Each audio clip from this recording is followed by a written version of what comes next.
اس دھرتی پر بہت بڑے بڑے شہنشاہ لوگ آئے، انہوں نے زندگیوں کو بسر کیا اور یہاں پر زندگیوں کو گزارا، مگر سب رخصت ہو گئے اور سب من و من مٹی کے نیچے مدفون ہو گئے۔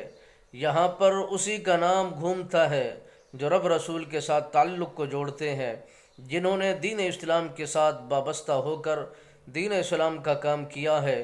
انہی کی زندگیاں خوشحال ہوئی اور انہی کو مرحبا مرحبا کے نعرے سے پکارا جاتا ہے، اور وہی بہترین خوبصورت جوان کہلواتے ہیں۔ انہوں نے اپنے مقاصد کو حاصل کیا ہے، رب رسول کے ساتھ تعلق کو مضبوط کیا ہے، وہی کامیاب انسان ہوتے ہیں، وہی انسان لاجواب ہوتے ہیں، انہی کے مقاصد آنے کے پورے ہو جاتے ہیں، وہ رب رسول کی دربار میں سرخ روئی کا پروانہ حاصل کر جاتے ہیں۔ عزیزان گرامی، ہر کسی نے یہاں سے رخصت ہونا ہے، یہاں سے ٹرنا ہے، یہاں سے کوچ کرنا ہے، تو کیوں نہ جو حقیقی زندگی ہے اسی کی مکمل تیاری کی جائے، اپنے آپ کو تیار کیا جائے، اپنے آپ کو سنوارا جائے، اپنے آپ کو خوبصورت بنایا جائے۔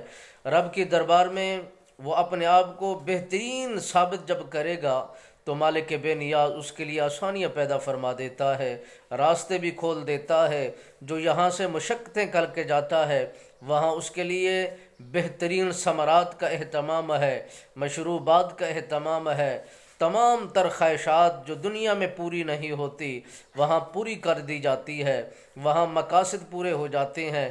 انسان سوچتا ہے، بس سوچنے سے اس کے تمام تر مقاصد پورے ہو جاتے ہیں، فکر کرتا ہے، اس کے فکر کرنے سے اس کی منزلیں آسان کر دی جاتی ہیں۔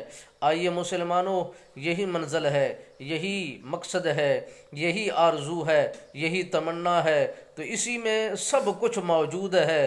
جو دین کے ساتھ جڑ گیا وہی کامیاب ہو گیا۔